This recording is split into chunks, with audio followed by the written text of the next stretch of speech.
नमस्कार, मैं हूं अनुपम कुमार और आप देख रहे हैं मिरर मीडिया का खास कार्यक्रम मिरर बुलेटिन। बात करेंगे तमाम बड़ी खबरों की, लेकिन उससे पहले एक नजर डालते हैं आज की सुर्खियों पर। रोहित शैर रॉय बने झारखंड के नए महाधिवक्ता, राजीव रंजन का इस्तीफा स्वीकार।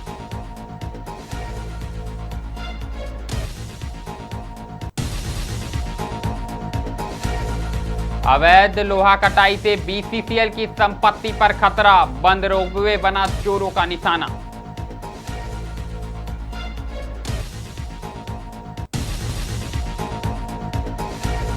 भारतीय सेना ने मिटाया ब्रिटिश काल के निशान, यूनिफॉर्म और परंपराओं में बड़ा बदलाव।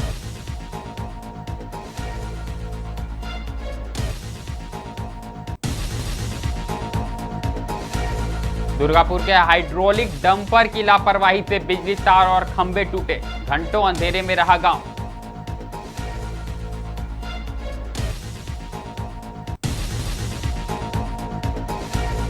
झारखंड की परंपरा, कला और उत्पादों को मिली वैश्विक पहचान, 11 उत्पादों को जीआई टैग।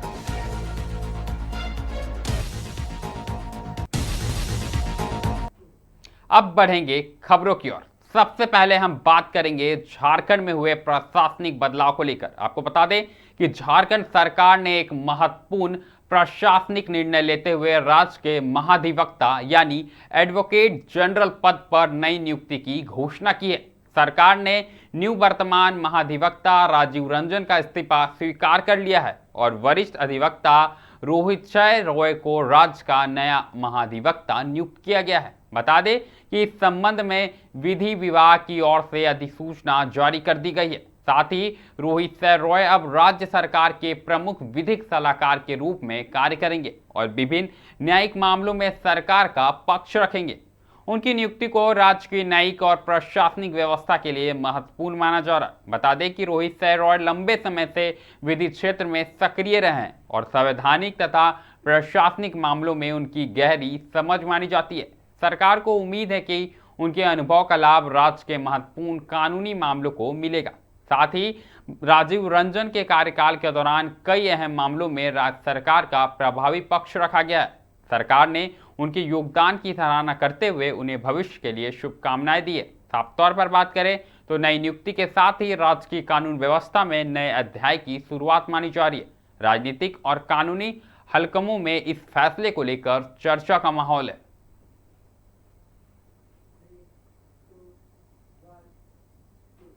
अगली खबर धनबाद के झरिया से आ रही है। आपको बता दें कि झरिया क्षेत्र में बीसीसीएल के बंद पड़े करोड़ों रुपए मूल्य के रोपवे अब असामाजिक तत्वों के निशाने पर आ गए। दरअसल विभिन्न इलाकों में रोपवे के लोहे की अवैध कटाई की लगातार शिकायतें सामने आ रही है, जिससे सरकारी संपत्ति को भारी नुकसान पहुंच रहा है। साफ तौर पर बात करें तो स्थानीय लोगों का आरोप है कि लंबे समय से यह अवैध कारोबार खुलेआम चल रहा है, लेकिन इसे रोकने के लिए अब तक कोई प्रभावी कदम नहीं उठाया गया। ग्रामीणों का कहना है कि कई बार अवैध कटाई का विरोध करने पर कथित चोरों और स्थानीय लोगों के बीच विवाद की स्थिति भी उत्पन्न हुई है। इसके बावजूद पुलिस प्रशासन और बीसीसीएल प्रबंधन की ओर से अपेक्षित कार्रवाई नहीं होने से लोगों में नाराजगी बढ़ती जा रही है। ताजा मामला की बात करें तो भौरा ओपी क्षेत्र के जहाज टाड़ का है। सोमवार को ग्रामीणों ने कथित रूप से काटकर जमा किए गए बीसीसीएल के लोहे का बड़ा जाखिरा बरामद किया। इसके बाद स्थानीय लोगों ने तत्काल पुलिस प्रशासन के साथ डीएसपी, एसपी और अन्य वरीय अधिकारियों को इसकी सूचना दी। ग्रामीणों का आरोप है कि सूचना देने के घंटों बाद भी पुलिस मौके पर नहीं पहुंची और बरामद लोहे को जब्त करने की कोई कार्रवाई नहीं की गई। साफ तौर पर स्थानीय निवासियों का कहना है कि क्षेत्र में बंद पड़ी औद्योगिक संरचना और रोपवे की अवैध कटाई से कहीं ना कहीं चिंता बनी हुई है और लगातार ग्रामीण इसका विरोध करते हुए नजर आ रहे हैं। आप भी सुने क्या कुछ कहना है लोगों का।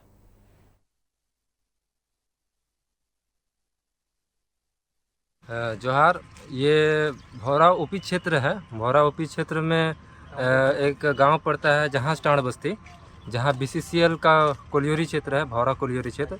तो यहाँ बीसीसीएल का बहुत सारा कोयला माने जो पुराने जो कंपनी लोग चलाए थे वो माने चलाने के बाद यहाँ रह गया था, जिसको बीसीसीएल नेशनलाइजेशन के बाद वो पूरी तरह से बीसीसीएल कंपनी के माने अंडर में आ गया। लेकिन आज सुबह के समय करीब 4-5 बजे यहाँ 25 लाख का लोहा चोरी हो रहा था, जिसमें आप देख सकते हैं कि भारी मात्रा में जो रस्सा है, लोहा है, कटिंग करके रखा हुआ है।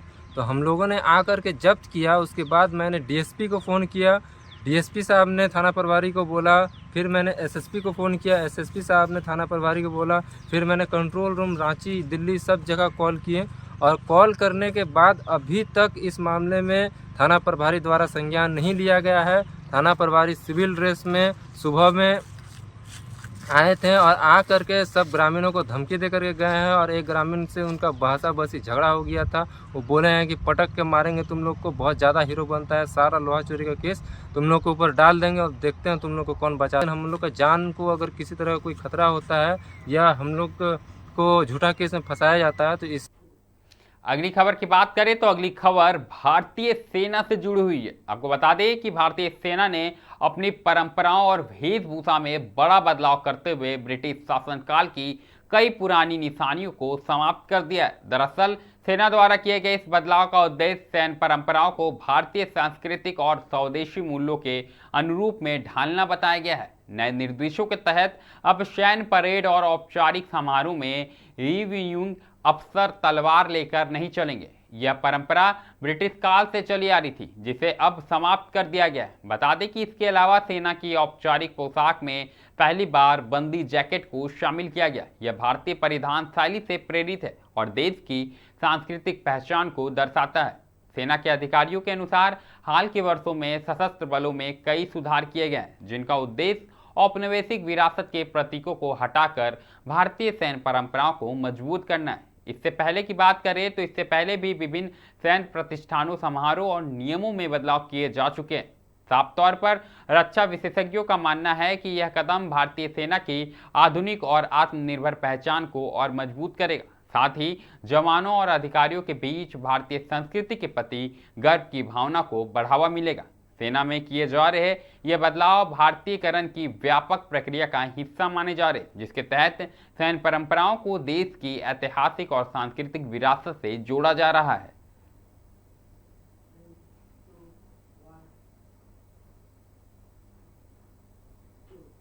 रुख पश्चिम बंगाल का करेंगे। आपको बता दें कि दुर्गापुर फरीदपुर प्रखंड के गौर बाजार गांव में रविवार देर एक 10 चक्का डंपर चालक की लापरवाही से बड़ा हादसा होते होते टल गया। दरअसल डंपर के हाइड्रोलिक सिस्टम का हिस्सा ऊपर उठ होने के कारण वह सड़क किनारे गुजर रही बिजली की तारों से टकरा गया, जिससे कई बिजली के खंभे और तार क्षतिग्रस्त हो गए। घटना के बाद पूरे इलाके में बिजली आपूर्ति बाधित हो गई और भीषण गर्मी के बीच ग्रामीणों को भारी परेशानी का सामना करना पड़ा। साफ तौर पर स्थानीय निवासियों का कहना है कि देर रात डंपर सड़क से गुजर रहा था। इसी दौरान वाहन का ऊपरी हिस्सा बिजली के तारों से टकरा गया, जिससे तार टूटकर नीचे गिर गए और कई खंभे भी क्षतिग्रस्त हो गए।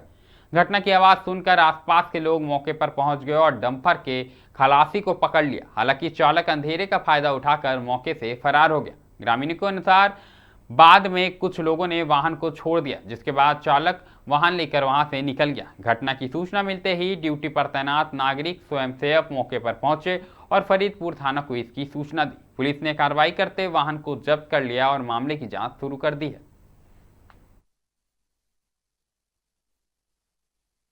জিনিস তো ঘরে বাড়িতে শুয়েছিলাম, শুয়ে থাকার পরে আমি যখন বাড়িতে যখন বলছি তার ছিঁচছে বাড়ি থেকে উঠে পরে দেখছি যে গাড়িতে একটা হাইড্রোলিক করে আসছে। হাইড্রোলিক অবস্থাতে আমি তারটা দেখছি ছিঁচে আটকা গাড়ি ধর ধর ধর ধর করছে, গাড়ি দাঁড়িয়ে গেছে। এখানে সিপি গেলা ছিল, এখানে সিপি বললাম সাপি গেলা বলছে ধরো ধরো ধরো ধর করলাম। সে খালাসি ছিল বাড়ির মা দিকে নামালাম, খালাসিকে 2 থাপা দিয়েছি। দেওয়ার পরে কাজল বলেছিল, এখানে কাজল কলাটা ধরেছে, কাজলকে ঝটকায় ফেলে দিয়ে খালাসি চলে গেল। ড্রাইভার তার এখন ছিল না, সেই অবস্থাতে ড্রাইভার ছিল না। কালকে রাত্রে ঘটনা বলতে গেলে মানে কালকে ইলেকট্রিক পোলগুলো তারগুলো মানে ছিঁড়ে ছিঁড়ে আসছিল। তারপর আমরা সব বাইরে বেরিয়ে আসি, বেরিয়ে আসার পর দেখছি পোলগুলো ভেঙে পড়ে গেছে। ঠিক আছে, তারপর ফ্রিজের মানে বাড়িতে ফ্রিজের ভরা আছে, কারেন্টের ব্যাপার নেই। তারপরে আইসক্রিমগুলো সব গলে গেছে। সকালবেলায় দেখলাম। আপনি আইসক্রিমের ব্যবসা করেন? আইসক্রিম ব্যবসা। কত আইসক্রিম ছিল? আইসক্রিম এখন মোটামুটি 15,000 টাকা মতো আইসক্রিম ছিল। এখন কি চাইছেন? এখন চাইছি সেগুলো দায়িত্বপূর্ণগুলো মানে তাদেরকে বহন করতে হবে। रुक करेंगे झारखंड की सांस्कृतिक विरासत की खबरों की ओर। बता दें कि झारखंड की समृद्ध सांस्कृतिक विरासत और पारंपरिक हस्तशिल्प को राष्ट्रीय ही नहीं बल्कि वैश्विक स्तर पर नई पहचान मिली है। राज्य के 11 पारंपरिक उत्पादों को भौगोलिक संकेतक यानी जीआई टैग प्रदान किया गया। बता दें कि इस उपलब्धि से झारखंड के कारीगरों, बुनकरों और लोक कलाकारों में उत्साह का माहौल है। दरअसल जीआई टैग प्राप्त करने वाले प्रमुख उत्पादों में कुचाई सिल्क, तसर सिल्क, सोहराई पेंटिंग और जादो पाटिया पेंटिंग शामिल है। इन उत्पादों की विशिष्टता, पारंपरिक निर्माण शैली और क्षेत्रीय पहचान को देखते हुए इन्हें यह सम्मान मिला है। जीआई टैग किसी उत्पाद की मौलिकता और उसके विशेष भौगोलिक क्षेत्र से जुड़े होने का प्रमाण माना जाता है। साथ ही विशेषज्ञों का मानना है कि जीआई टैग मिलने से इन उत्पादों की देश विदेश में मांग बढ़ेगी और स्थानीय कलाकारों तथा शिल्पकारों को बेहतर बाजार उपलब्ध हो पाएगा। ऐसे में साफ तौर पर अधिक जानकारी के साथ हमारे सहयोगी अभिनव जुड़ चुके हैं। तो अभिनव बताएं, झारखंड के 11 उत्पादकों को कहीं ना कहीं जीआई टैग मिला है, कितनी बड़ी उपलब्धि मानी जाती है, क्या कुछ कहिएगा? देखिए, जीआई टैग मिलना ही अपने आप में बहुत इम्पोर्टेंट हो जाता है, क्योंकि एक पहचान मिल जाती है। और झारखंड की जो संस्कृति है, यहाँ की जो विरासत है, उससे एक कह सकते हैं कि राष्ट्रीय स्तर पर, वैश्विक स्तर पर पहचान मिलती है। क्योंकि आपको पता है कि झारखंड के कई ऐसे जिले हैं जहाँ पर ऐसे ऐसे प्रोडक्ट है जिसकी जो पहचान है वो अपने आप में कह सकते हैं बहुत इम्पोर्टेंट होती है। और कुछ को तो जीआई टैग मिला है, जैसे 11 ऐसे प्रोडक्ट है जिनको टैग मिला है। इससे पहले अगर 2021 की बात करें तो सोहराई पेंटिंग को ये जीआई टैग मिला था, उसके बाद 11 और लिस्ट में जुड़ गए हैं, तो टोटल अब 12 हो गए। तो कहीं ना कहीं जो झारखंड की संस्कृति है, यहाँ की जो पहचान है, वो राष्ट्रीय स्तर पर, वैश्विक स्तर पर उभर कर आता है। और खासकर अगर बात करें इससे जुड़े जो लोग हैं, चाहे वो बुनकर हो, किसान हो, उनको बेनिफिट होता है। क्योंकि जीआई टैग मिलने से एक ब्रांड वैल्यू बढ़ता है, मार्केट बढ़ता है और जो इसका रेट है वो बढ़ता है। तो इससे कहीं ना कहीं जो जुड़े लोग हैं उनको फायदा होता है। तो कह सकते हैं कि झारखंड के लिए खुशी की खबर है कि इन 11 प्रोडक्ट को जीआई टैग मिला है। जी अनुपम। जी बिल्कुल, झारखंड के लिए खुशी की खबर है, 11 प्रोडक्ट्स को जीआई टैग मिला है। ऐसे में अभिनव जानना चाहेंगे कि जीआई टैग यानी भौगोलिक संकेतक होता है, तो इसमें वैश्विक स्तर पर और खासकर डायरेक्ट वे में अगर बात करें तो आर्थिक फायदा कैसे हो सकता है? देखिए, आर्थिक फायदा इस तौर पर हो सकता है, चूंकि प्रोडक्ट की बात करें तो एक टैग मिलने से कहीं न कहीं इसकी जो वैल्यू है वो बढ़ जाती है। चूंकि ये भारत सरकार के द्वारा दिया जाता है जीआई टैग, और ये लोकेशन के हिसाब से, प्रोडक्ट के हिसाब से टैग दिया जाता है। और चूंकि कहीं ना कहीं ये टैग मिलने से ये मार्केट में लोगों को भी पता है कि इसकी जो वैल्यू है कहीं ना कहीं वो बढ़ेगी, चूंकि इसलिए जीआई टैग मिला हुआ है और प्रोडक्टों को नहीं मिला।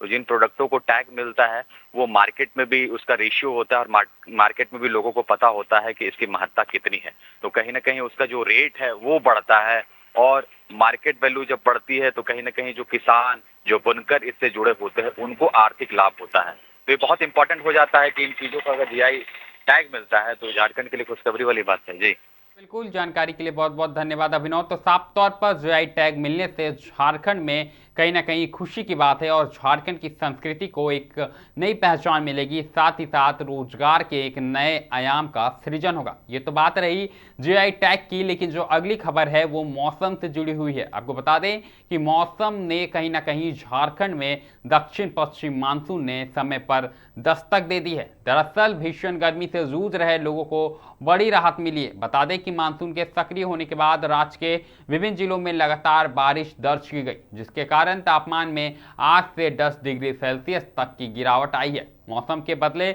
मिजाज से वातावरण सुहाना हो गया है और किसानों के बीच भी उत्साह का माहौल है। साफ तौर पर मौसम विज्ञान विभाग के अनुसार अगले 4 दिनों तक राज्य के कई हिस्सों में तेज हवाओं के साथ बारिश में गर्जन और वज्रपात की संभावनाएं बनी हुई है। इसे देखते हुए 15 से 16 जिलों के लिए ऑरेंज और येलो अलर्ट जारी किया गया है। मौसम वैज्ञानिकों ने बताया कि कुछ क्षेत्रों में 40 से 50 किलोमीटर प्रति घंटे की रफ्तार से तेज हवाएं चल सकती है, जबकि कहीं कहीं भारी वर्षा होने की भी संभावनाएं हैं। कुल मिलाकर बात करें तो मौसम विभाग ने लोगों से खराब मौसम के दौरान खुले मैदान, पेड़ के नीचे और बिजली के खंभों के पास जाने से बचने की अपील की है। किसानों को भी खेतों में काम करते समय विशेष सतर्कता बरतने की सलाह दी गई है। प्रशासन ने जिला स्तर पर आपदा प्रबंधन टीमों को अलर्ट मोड पर रहने के निर्देश दिए। साफ तौर पर विशेषज्ञों का मानना है कि मानसून की यह शुरुआती बारिश खरीफ फसलों की बुआई के लिए लाभदायक साबित होगी। हालांकि लगातार वज्रपात और तेज आंधी की आशंका को देखते हुए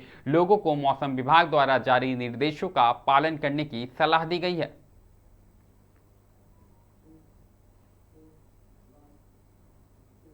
रुख अब खेल जगत की ओर करेंगे। बता दें कि महिला क्रिकेट विश्व कप में भारतीय टीम ने पाकिस्तान के खिलाफ शानदार प्रदर्शन करते हुए 64 रन की बड़ी जीत दर्ज की है। इस मुकाबले में भारत की बल्लेबाजों और गेंदबाजों ने बेहतरीन तालमेल दिखाते हुए टीम को यादगार जीत दिलाई। बता दें कि पहले बल्लेबाजी करते हुए भारत ने मजबूत शुरुआत की। सलामी बल्लेबाज स्मृति मंधाना ने संयम और आक्रामकता का शानदार मिश्रण पेश करते हुए 68 रनों की महत्वपूर्ण पारी खेली।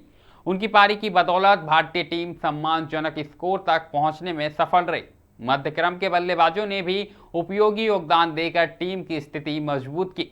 वहीं लक्ष्य का पीछा करने उतरी पाकिस्तान की टीम भारतीय गेंदबाजों के सामने टिक नहीं सकी। अनुभवी ऑलराउंडर दीप्ति शर्मा ने घातक गेंदबाजी का प्रदर्शन करते हुए मात्र 10 रन देकर 5 विकेट चटका ली। उनकी सटीक लाइन लेंथ और विविधता के आगे पाकिस्तानी बल्लेबाज लगातार संघर्ष करते नजर आए। बता दें कि दीप्ति की शानदार गेंदबाजी के दम पर पाकिस्तान की पूरी टीम निर्धारित लक्ष्य से काफी पीछे रह गई और भारत ने मुकाबला 64 रन से अपने नाम कर लिया। इस जीत के साथ ही भारतीय टीम ने टूर्नामेंट में अपनी अभियान को मजबूती प्रदान की है और खिताब की दावेदारी और मजबूत कर दी। स्मृति मंधाना को उनकी शानदार अर्धशतकीय पारी के लिए सराहा गया, जबकि दीप्ति शर्मा ने गेंद से मैच का रुख पूरी तरह भारत के पक्ष में मोड़ दिया। भारत की इस जीत से क्रिकेट प्रेमियों में उत्साह का माहौल है।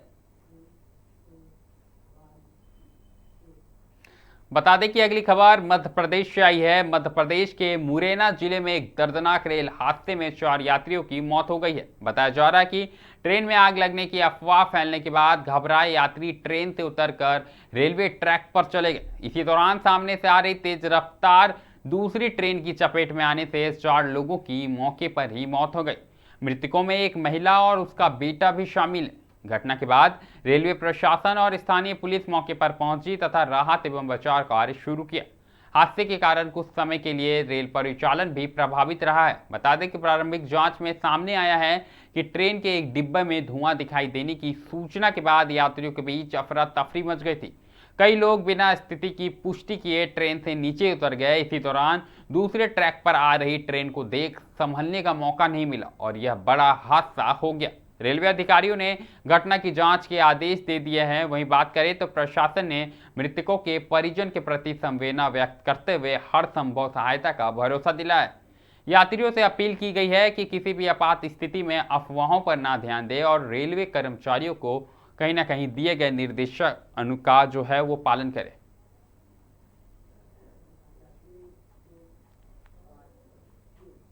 मिरर बुलेटिन में अभी के लिए फिलहाल इतना ही है। ऐसे तमाम बड़ी खबरों से लगातार हम आपको अवगत कराते रहेंगे। कहीं मत जाइएगा, बने रहें मिरर मीडिया के साथ।